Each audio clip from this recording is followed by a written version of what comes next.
Hi, this is Kim. Afternoon, And that's Amy. that's Amy. And we're going to read to you from the Urantia book. But first, we have 365 Days of Walking the Red Road by Terry Jean.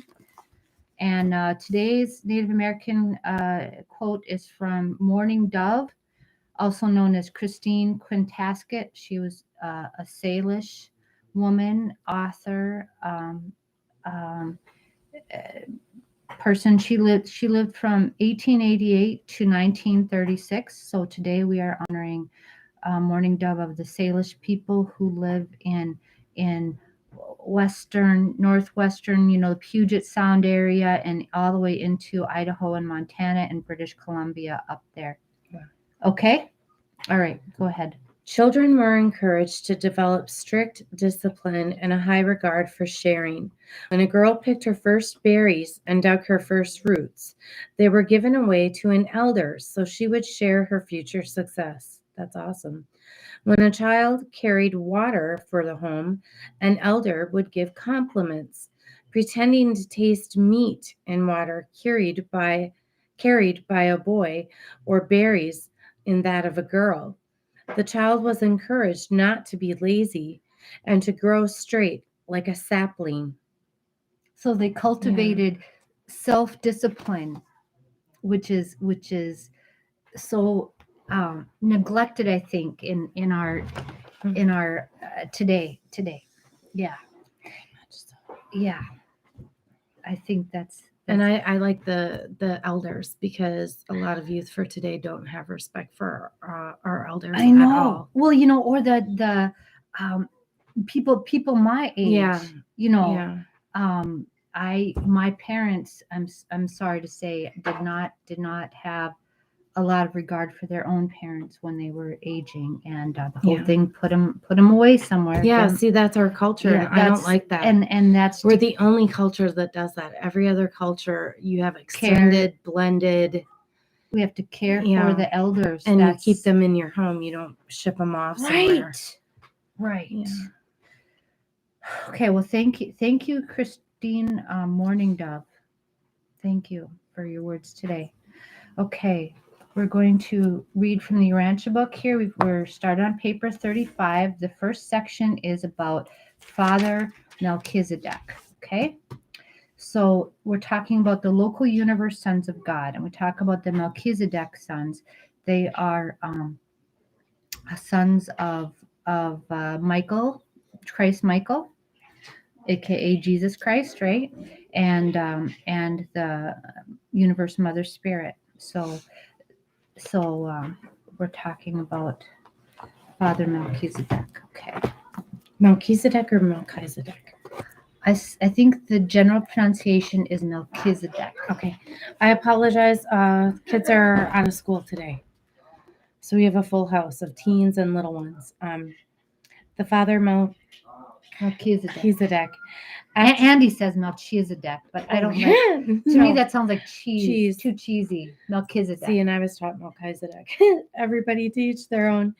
After bringing into existence the being personal aid, such as the bright and morning star and other administrative personalities, in accordance with the divine purpose and creative plans of a given universe, there occurs a new form of creative union between the Creator Son and the creative Spirit, the local universe daughter of the infinite Spirit. Oh, wow. This personality offspring resulting from this creative partnership is the original Melchizedek, the Father Melchizedek, that unique being who subsequently collaborates with the Creator Son and the creative Spirit to bring into existence the entire group of that name. Wow. Okay, so this is the Father Melchizedek, the first of the Melchizedek group of beings. Mm-hmm.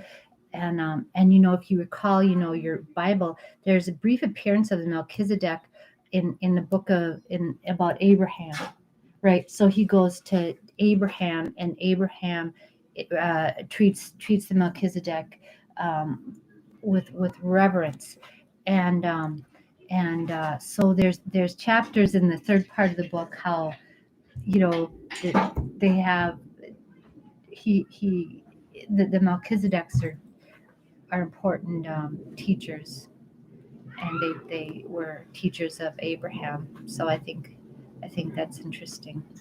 Anyway, okay. In the universe of Nebadon, the Father Melchizedek acts as the first executive associate of the bright and morning star, who, remember, is Gabriel, right? Gabriel is occupied more with universe policies, Melchizedek with practical procedures. Gabriel presides over the regularly constituted tribunals and councils of Nebadon, Melchizedek over the special, extraordinary, and emergency commissions and advisory bodies.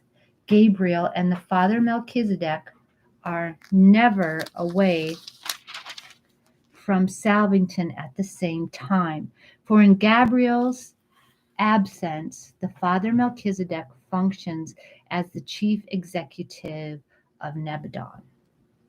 Okay? So especially what I understand Melchizedek sends, it's like when there's an emergency happening, and I think they have come and guided our people through crises. Okay, and they're probably here with us now, doing at key points. I don't know, but they're probably active. Because we're in crisis now. Hear that, Father Melchizedek? If you're not, paying attention, we need your help. Okay. They're always paying attention. Of course they're paying attention. I'm sorry. They just don't always answer us the way They we just want them to. gosh, yeah. There's a time. And you know what? I'm not equipped to know what are the access points, how to affect that's why I say the this change is, of yeah. That's why I say this is all so crazy when we're talking about all the different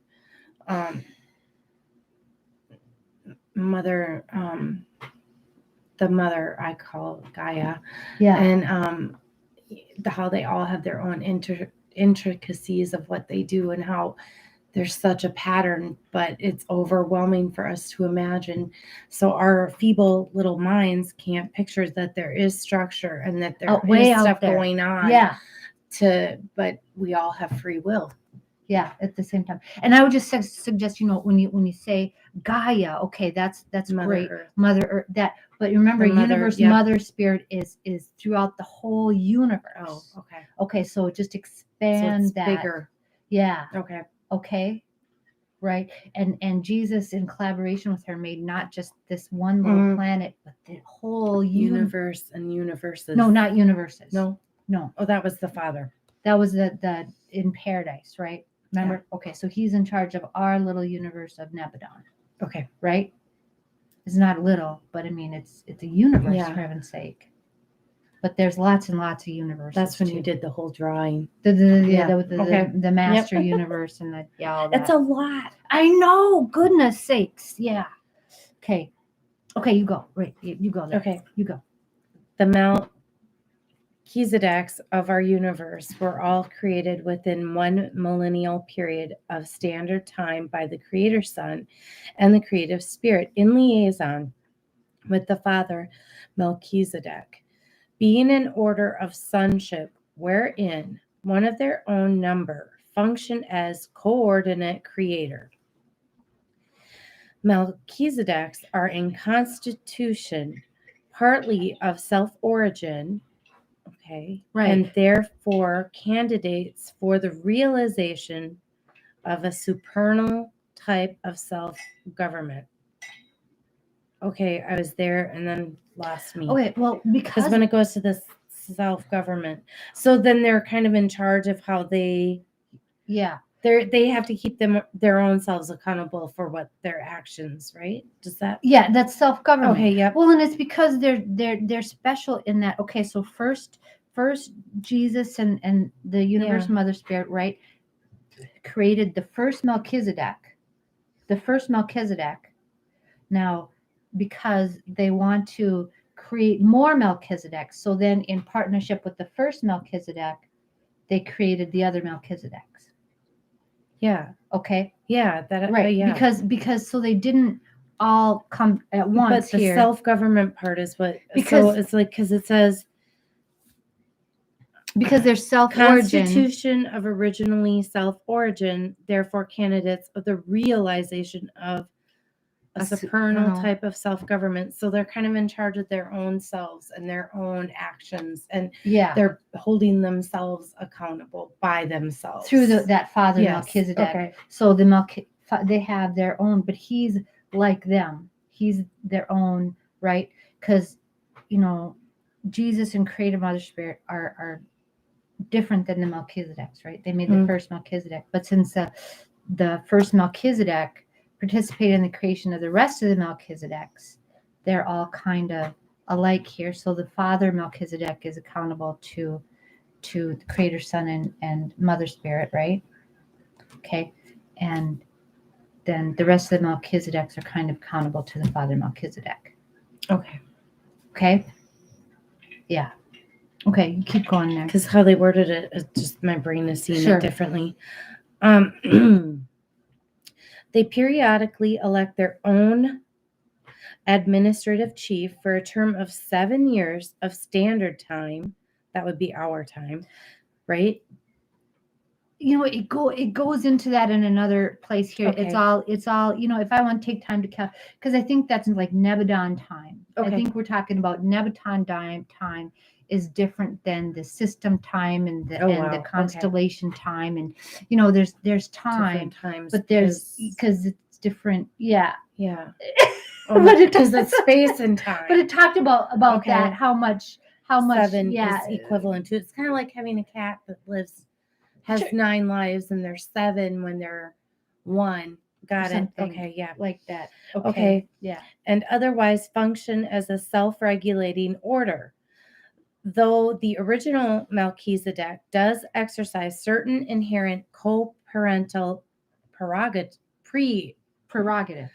Yeah, I can't say the word.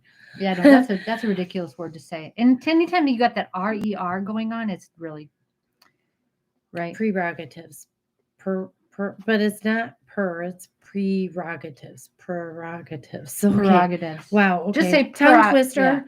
Yeah. From time to time, the Father Melchizedek designates certain individuals of his order to function as special life carriers to the mid-Sinite worlds, a type of inhabited planet not heretofore revealed on Urantia. What does that mean? So they do this all the time. This is crazy. This book here will leave you something here and introduce you to like, oh, so this is a mid-Sinite world. Well, what the heck is that? And then they'll just drop it.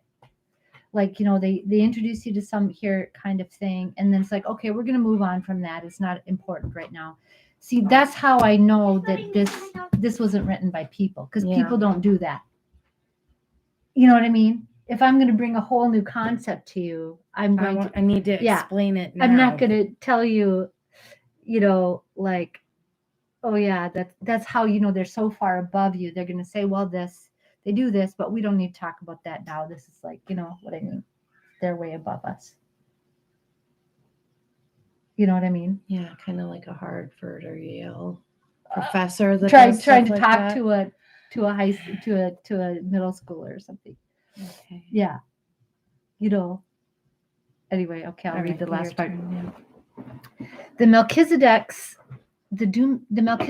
do not function extensively outside the local universe, except when they are called as witnesses in matters pending before the tribunals of the superuniverse, and when designated special ambassadors, as they sometimes are, representing one universe to another in the same superuniverse. Okay, so they go for as ambassadors, to other universes, right? That's kind of cool. Yeah.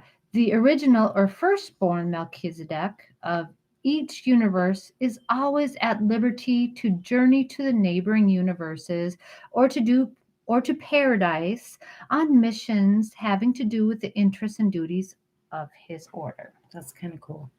Yeah.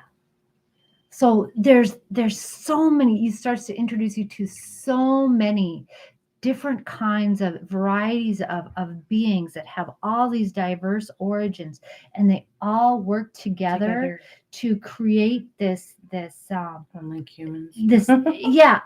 Well, this universes, this grand universe that is that enables us to ascend to divinity by challenging us, right? Yeah. It's constantly got to challenge us, otherwise we can't ascend. Yeah. Okay. And grow and evolve. Yeah, grow and evolve. So it's constantly challenging us and giving us opportunities to make those choices and those discernments, which are that's so important. And teaching us to create and to help each other and to love where it's hard to love some people. It's really hard. And those are the people that need the love that the need most. the love, yeah. Because they don't know how to receive and accept. Yeah, I used to be one of those people. Yeah, me too, because I wanted the love, but I wanted it my way and how I thought it should be, so I wasn't open to receiving and accepting what was given. Makes sense. And I was afraid too. Yeah, because you don't want to get love, fooled or something. and You then think they like, leave, oh yeah, and you get abandoned or it's rejected, something like that. Wow, yeah, that's it. Okay. Well, that's the humanism in us. That's the human being. Okay. Glad we get to ascend. We have to work at it. It's Yeah. a little bit at a time. It's really, really good. Okay. But anyway, that's all for today. And thank you for being with us.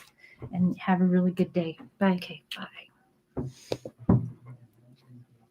That was fun. Yeah. Now, what do you have to do at 2